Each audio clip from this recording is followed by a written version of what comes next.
runs into the river. Secondly, there are water issues on the property. Many of the homes along Riverside and Ridgeway, some pumps run all summer long, even when we've had a drought for 2 months, okay? Because of the water level with the river. And the property itself, on the western edge of the property, it frequently ponds and stays ponded for a long time. Thank you. Robin Kuharski, 324 High Street, Village of Pewaukee. I'm sure that this is obvious, but I think it's important to point out what occurred tonight. Mr. Tarantino and Ms. Gutenhaus put you in a terrible predicament. Vote in favor or in their favor, or they will not repurpose St. Mary's. I liken this to a 3-year-old tactic. Do what I want, or I'm taking my toys home. I am genuinely sorry that this happened to you. Mr. Tarantino and Capri's true colors have clearly been shown. This is not the type of business or organization we want in our community, and most certainly it is not someone I want as my neighbor.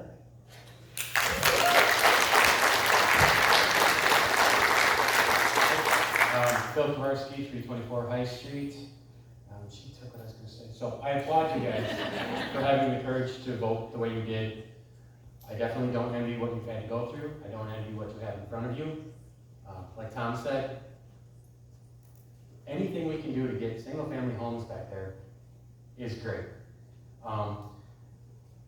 As you can see, Jim did take his toys and go home. So sorry that he threatened you with that.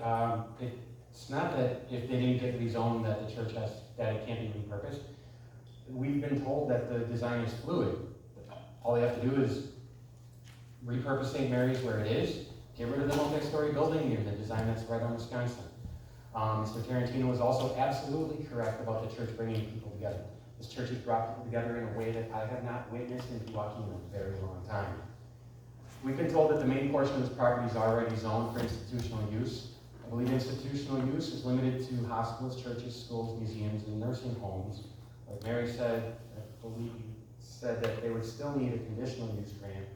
That can be denied for a multitude of reasons, such as damage to the property values and not fitting in with the surrounding area. Again, thank you guys. Have a great night. Terry Williams Conley, 210 Park Avenue, Village of Pewaukee. I am part of the baby boomer generation that was referred to in the presentations. First of all, I would like to congratulate you folks. I am pleased with the outcome of today's meeting. As a baby boomer, I plan to remain independent in my home or in a nicer home in the village over time. My parents and my in-laws all remained completely independent, and my mother-in-law continues at the age of 93 to be independent in her home. I do not assume, and neither should you, that with an aging boomer population that we need more assisted living facilities in our village. What I would like to see, ideally, would be the old St. Mary's property to be zoned residential, and I would like to see affordable homes so that people who are downsizing, people who are wishing to remain independent in their homes, are able to have single-family living situations where they're able to do that. And I think that's exactly what this village needs, is affordable housing. Thank you.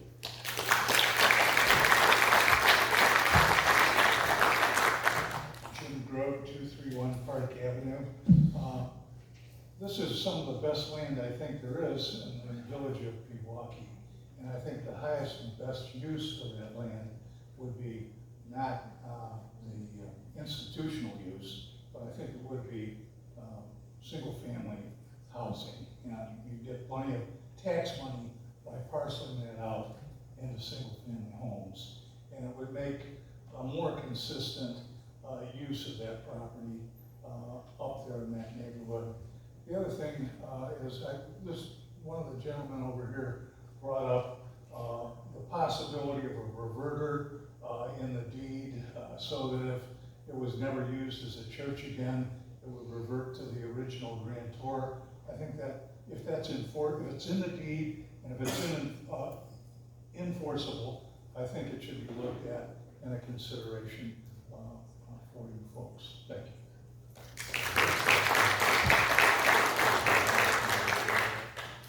During Capri's presentation, they mentioned that this used to be. Name and Oh, address. sorry, Amy Sandless, Portchester, Ireland. That this large baby boom population was supposed to spike in 2025. That's like 5 years. Then what? What are we gonna do with these spaces once things start to decline? My other question is, how, and I don't know enough about zoning to be able to say anything to this, but what about making all of it zone residential? I don't know if that's a possibility or something you can look at, or what we need to do to go about doing that. But instead of leaving parcels residential, make the whole dang thing residential. Thanks. All of the 227 without driving. I want to compliment the board, you're finally getting down to what the village of Pewaukee residents want. You had a good opportunity tonight with Riverside Drive. You had a developer to come in here. How many years have we been fighting to try and get something down there? Let's talk to this guy and see if he can't have a TIF district and do something with this up here also. Congratulations on doing a good job tonight. Thank you. Sandy Mercado, West 276, North 2177, Spring Creek Drive, Pewaukee. Thank you. I know you guys are probably sick of looking at our faces, but we worked very hard to try to get a pulse of what the community wants. I also wanted to mention, in case you didn't know, I found out today that our lovely Queen of Apostles that claims they're Christian has turned down our homecoming parade to start at St. Mary's. It has started at St. Mary's for years. And I see Jeannie Wattoon was here tonight. I thought maybe she would speak to it. But this is what you're dealing with. So if you call that Christian, I'll tell you what. So they're pretty upset about that, as they should be. Again, thank you so much. One other thing, and I'll be real quick. I provided you with a study that shows what Capri's does with the communities, 14 of them, where it's Capri, and then they turn it over, they pay taxes. You all had a copy, or if you didn't see it, it's just because you didn't read it. And then about the 4th year, it's turned to covenant. And then it's a nonprofit. And I've also given you packets of what a nonprofit would do to the village. But thank you again for all of the work that you do. Thank you. Kathy Wozniacki, 227 Main Street. Thank you. And I just wanted to clarify, I don't know if there was a misunderstanding about the deed. Maybe it was what I had brought forward, and it was just, it didn't say that it would revert back. I was just stating that, talking about forefathers and a master plan, I was just stating back in 1891, Mr. Quinlan plotted that whole area to be a single family subdivision. So I was just trying to stress the point of listening to our forefathers, sticking to a master plan. That's what it was intended to be. That's where I was going with that. And then as far as when it got sold, there was a single man, Mr. John Anderson, who owned all of that property, and he had no family. In 1957, he sold all of the property to St. Mary's congregation, and it's very clear that it's to the congregation of St. Mary's. And then, of course, none of us ever thought that the cemetery was part of that. It's very clear in the deed that it's part of the archdiocese would take care of that, which they have not taken good care of, as you know. And poor Mr. Bob Meyer, who has to go and take care of that property where you have the archdiocese with all this money. Here's this single man trying to take care of a cemetery for us. So it's a bad representation of the archdiocese and how they're handling that cemetery. It's disturbing. So just between us, then Mr. Wheatland, Father Wheatland, comes in 1997 and just takes the church, takes ownership of the church and signs it off to be the apostles. So that's how that worked. You know, the archdiocese just comes in and takes the property and does what they want with it. And I shouldn't say this, but that same year, he had, Mr. Father Weekland had to pay $400,000 to a gentleman for his indiscretions.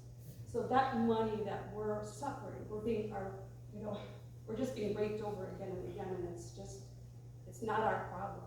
And yes, it's their property. They paid $1 for it, from Mr. Anderson, $1. Thank you.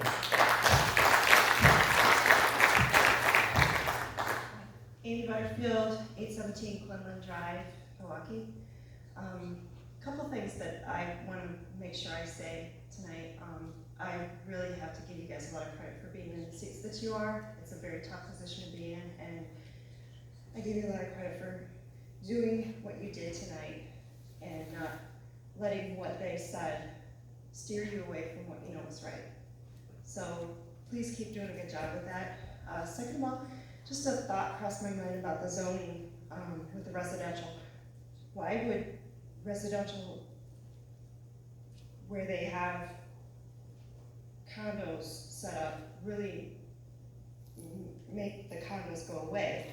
It doesn't make any sense to me why they were saying that if it was zoned residential, they wouldn't be able to put condos in there anymore. I'm not sure if I'm understanding that properly, but I would like clarification on it at some point. I don't know who really, I'm guessing Mary would be the one to ask.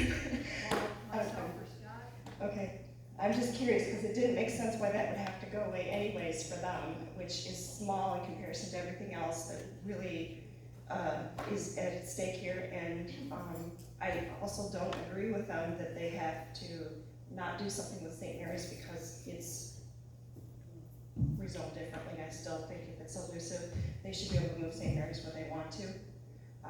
And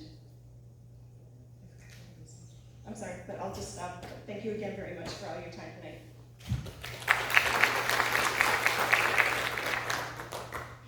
Brendan Newman, 330 Quinlan Drive. Just in speaking earlier, a couple of things I had forgotten to mention, and I don't prepare before I come here because I want to be seen as speaking from the heart and passionately about my village, where I live, where we all live. A couple of thoughts occurred to me earlier. The institutional zoning from a layman's perspective, the conditional use aspect of it with elderly care.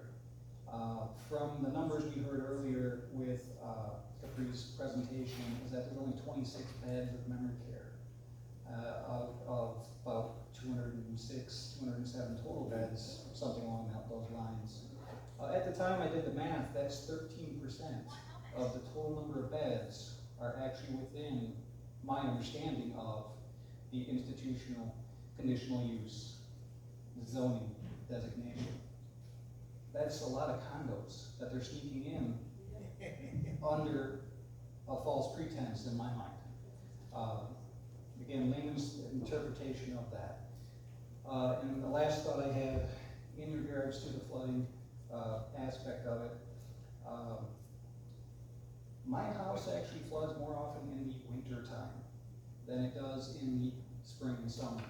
More late winter than anything else. But when the ground is frozen, when that retention pond that they're proposing is frozen, and it all of a sudden flies up to 50 degrees and it starts snowing and turning into rain, that's when my house is most at danger, and pretty much everybody else, because that's the top of Pewaukee right there, and it all flows down from there. So that's one other thing I wanted to mention earlier, is that under-year flood isn't the fear. It's every 10 months in the winter time that we have to be more concerned about than making sure their ditch is big enough and their water retention pond is deep enough, because it won't be. Thank you.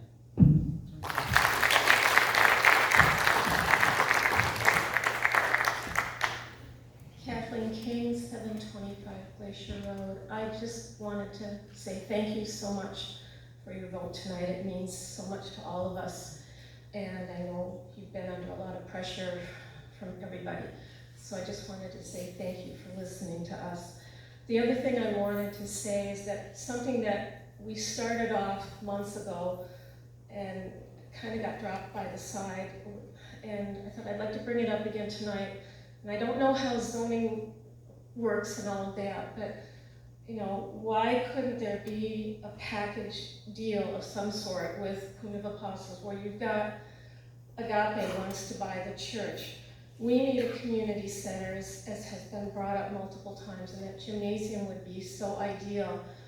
So it would really help the community to have that in those buildings. And why couldn't the rest of that open space be zoned R5 for single-family homes? You could have a nice neighborhood up there adjacent to everything else. And so I just wanted to put that up there again, and thank you for your consideration.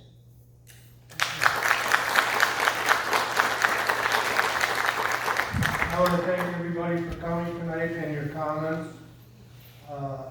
Next thing on the agenda is adjournment. To adjourn. Second. All in favor, say aye. Aye. Yeah, hereby adjourned. Thank you again, everyone. Drive safely.